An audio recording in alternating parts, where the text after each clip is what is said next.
കോമഡിയാണ്. സുരാജിന്റെ ഒരു അടിപൊളി അതിനായിട്ടാണ് ഫാമിലി ആയിട്ട് എല്ലാവർക്കും ഒന്ന് കാണാൻ പറ്റുന്ന എക്സ്ട്രാ ഡീസന്റ് ആണ്. അതെ അതെ അതെ കാണാൻ കുഴപ്പമില്ല. അത്യാവശ്യം കോമഡി ഉണ്ട്. ഒരു സൈക്കോ സൈക്കോ ഇതായിട്ടാ ചിരിക്കാനുണ്ട്. ശരിക്കും ചെറുതായിട്ടേ ഉള്ളു.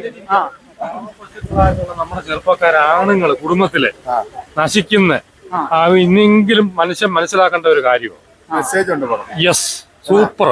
അതായത് ചെറുപ്പക്കാരെന്ന് വെച്ചാൽ ഒരു 50 വയസ്സുള്ള ഒരു 50 വയസ്സുള്ള ഒരു ചെറുപ്പക്കാരൻ ഒരു കുടുംബത്തില് നശിച്ചുകൊണ്ടിരിക്കുന്നത് നല്ല ഒരു പ്രമേയമാണ്. യെസ്, അത് അച്ഛനും അമ്മയും കുടുംബത്തിലുള്ള എല്ലാവരും മനസ്സിലാക്കേണ്ട ഒരു പ്രമേയമാണ്. ആൺപിള്ളേർക്ക് വേണ്ടി പറയാൻ ആരുമില്ല. നല്ലൊരു സിനിമയാണ്. എക്സ്ട്രാ ഡീസന്റ് എന്ന് പറഞ്ഞാൽ മനുഷ്യൻ കാണും. ഇത് മനസ്സിലാവുന്ന ഒരു പ്രമേയമാണ് കൊടുത്തേക്കുന്നത്. അതാ ചെറുപ്പക്കാരായിട്ടുള്ള പല കുടുംബത്തിലുള്ള മനുഷ്യന്മാര് മനസ്സിലായല്ലോ. സത്യസന്ധമായ കാര്യം ഞാൻ പറഞ്ഞു, മനസ്സിലാക്കണം. സത്യസന്ധമായിട്ട് എടുത്തിട്ടുണ്ട്. യെസ്, അത് ഒരു പ്രമേയമായിട്ട് തന്നെയാണ്. സൂപ്പറാണ്. അത് നമ്മൾ അങ്ങനെ കാണുന്നവർക്ക് അങ്ങനെ തോന്നും. പക്ഷെ ശരിക്കും ഒരു സൈക്കോ അല്ലത്.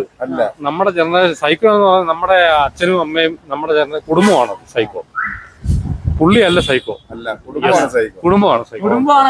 യെസ്, അതാണ് ശരിക്കും മനസ്സിലാക്കേണ്ടത്. ശരിയായിട്ടുള്ള ഒരു വെറൈറ്റി പടമാണ്. ഒരു അമിത പ്രതീക്ഷയില്ലാതെ ചെന്ന് കണ്ടപ്പോൾ അടിപൊളിയാണ്. സുരാജ് ഫാമിലി പടമാണ്. ഒരു ചെറിയ സൈക്കോ രീതിയിലൊക്കെ ക്ലൈമാക്സ് ഒക്കെ കൊള്ളാം. ആരും നമുക്ക് അക്സെപ്റ്റ് ചെയ്യാൻ പറ്റുന്നില്ല. അങ്ങനെയൊന്നുമല്ല, വേറൊരു രീതിയിൽ ഒരു ഇൻട്രോവർട്ടും എക്സ്ട്രാ ഡീസന്റ് ഒക്കെ പോലെ ക്ലൈമാക്സ് കണ്ടു കഴിയുമ്പോഴേ നമുക്ക് മനസ്സിലാവുള്ളൂ. അടിപൊളിയാണ്. കോമഡി എന്ന് പറഞ്ഞാൽ പൊട്ടിച്ചിരിക്കാൻ മാത്രമൊന്നുമില്ല. എങ്കിൽ പോലും നമുക്ക് എൻഗേജ് ചെയ്തിരിക്കാം. പടം നമുക്ക് കണ്ടിരിക്കാൻ പറ്റും. നല്ലതാണ്. ഒരു ഫാമിലിക്ക് അത്യാവശ്യം നല്ലൊരു മെസ്സേജ് ആയിരുന്നു. അങ്ങനെ പറയാനായിട്ടൊന്നുമില്ല. അങ്ങനെയൊന്നുമില്ല. എന്നാലും നമുക്ക് കണ്ടു കഴിയുമ്പോൾ വെറൈറ്റി പടം ഇതിനെ കണ്ടിട്ടില്ല. പ്രത്യേക രീതിയിൽ അവർ ചെയ്തു വെച്ചായിരുന്നു. ക്ലൈമാക്സ് ഒക്കെ അടിപൊളിയാണ്.